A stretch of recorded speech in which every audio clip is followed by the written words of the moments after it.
Berikut ini kita goncang arisan. Bulan depan arisan itu silaturahim.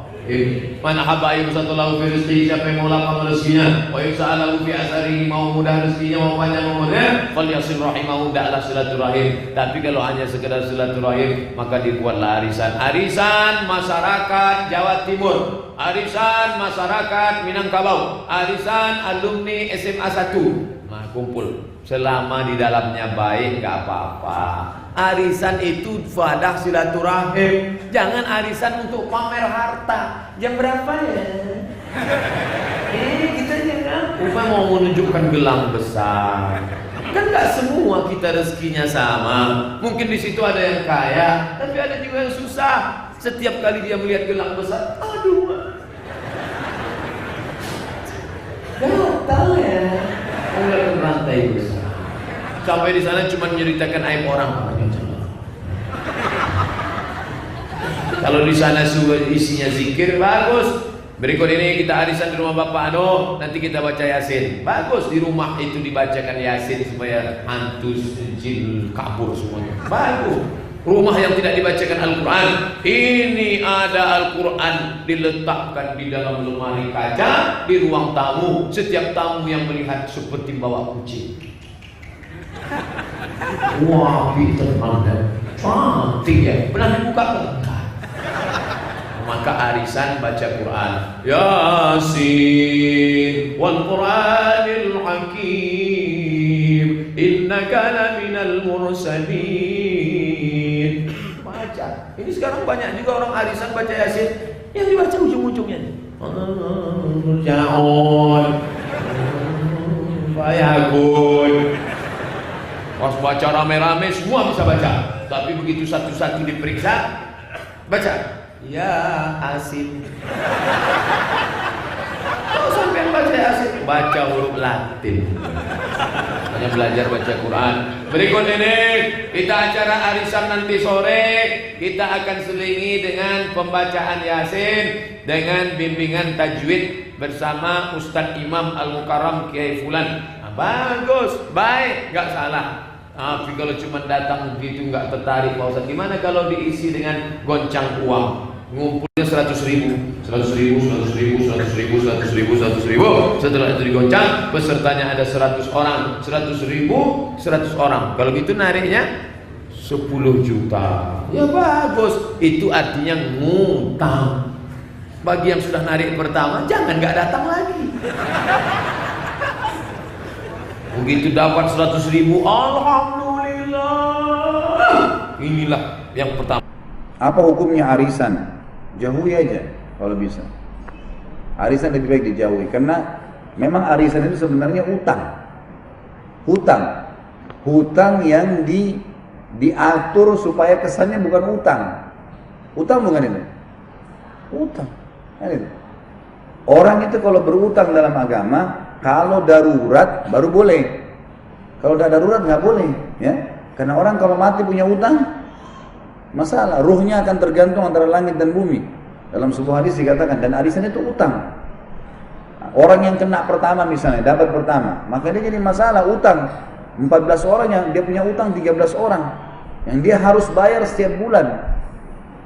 Apalagi kadang-kadang sering kali terjadi arisan ini digunakan memang untuk, tanda kutip ya, berfoya-foya. Misal dapat pertama, dapat 15 juta. Wah ibu-ibu, dibeli apa 15 juta?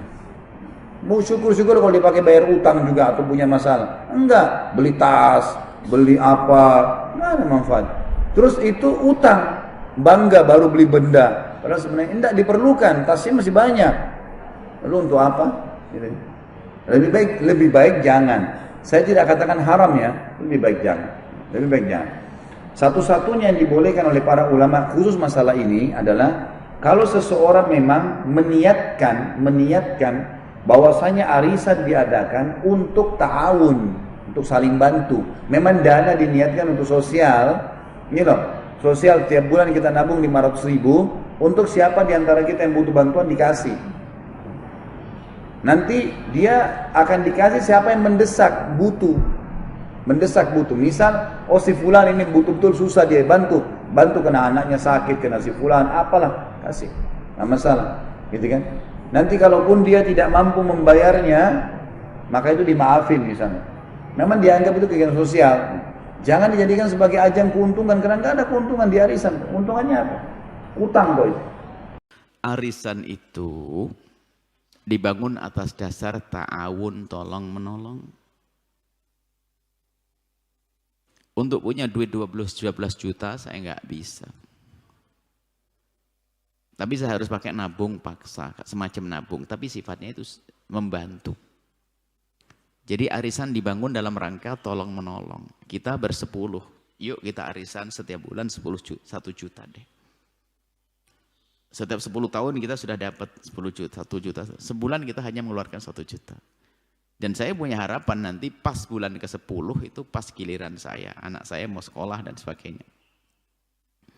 Maka saya memberinya dalam rangka, dalam irama tolong menolong. Kita ngumpulin duit untuk nolong. Kan satu-satu nolongnya. Satu-satu. Jadi yang dapat duluan si A, baru B dan sebagainya. Nanti giliran terakhir saya. Karena irama tolong menolong, ya tetap harus kita jaga makna tolong menolong. Nolong itu kan biasanya orang yang kurang mampu kan ditolong, ya kan? Karena saya tidak mampu punya duit 10 juta, maka saya ikut arisan ini dengan harapan nanti pas gilirannya saya dapat 10 juta. Dapat dibantu oleh yang lain. Sehingga perlu juga namanya arisan itu dalam irama tolong menolong. Tapi kalau sudah keluar dari irama tolong menolong nggak benar. Ada yang satu nggak bisa bayar karena nggak mampu, malah hangus. Nah ini sakit di atas sakit, zalim di atas zalim, sudah melarat nggak bisa bayar, dihangus lagi. Wah ini adalah zalim. Kayaknya dia adalah kejahatan yang dikemas dengan tolong menolong. Nggak benar semacam itu. Nggak boleh. Justru Anda berpikir satu ini karena memang fakir betul dia, utang kemarin anaknya sakit, ada yang meninggal dunia sampai bulan ini dia nggak bisa bayar 800.000. Kita akan 12 orang. Yuk kita nambah. Setiap orang nambah 70.000 lah. Kali 12 kan sudah hampir 800. Jadi tolong B tetap utuh. Bukan malah dipangkas. Ya kita nambah dong namanya tolong menolong kok. Masa saudara kita gara-gara sudah 7 kali ya tinggal 1 kali tok. Hangus. Ya Allah, nasib buruk yang panitianya itu. Nasib buruk itu, kerakusan dibungkus dengan kebaikan. Jangan, nggak boleh dong hangus. Ini bukan, berarti kalau sudah pakai hangus-hangusan itu sudah bukan niat tolong menolong itu. Bukan niat tolong menolong. Seperti asuransi itu sebetulnya kan dalam irama tolong menolong. Tapi karena bukan dikemas, bukan dihadirkan kerinduan tolong menolong, maknanya komplain-komplainan, klaim-klaiman, kan begitu. Sebenarnya dalam asuransi Islam itu maksudnya begini. Saya ingin berbagi, saya ingin membantu setiap bulan begini dengan harapan kalau saudara yang saya sakit, mereka bisa menggunakan uang yang saya kumpulkan dengan teman-teman untuk itu. Loh, kalau kamu sakit gimana? Ya saya tidak pengen sakit, ngapain pengen sakit? Gitu aja jawabannya.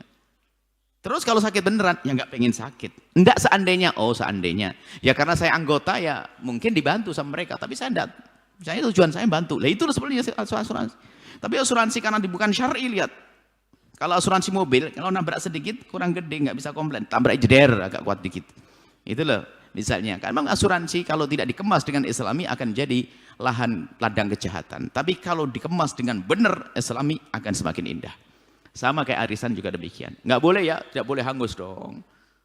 Maksudnya hangus itu dihapus dari, bukan hangus, dihapus dari keanggotaan. Mestinya justru karena dia tidak bisa bayar, mungkin bisa pinjam kepada yang lainnya. Mbak, saya pinjam. Kenapa? Saya setoran arisan tahun ini nggak punya duit. Oh iya, pinjamnya 100.000.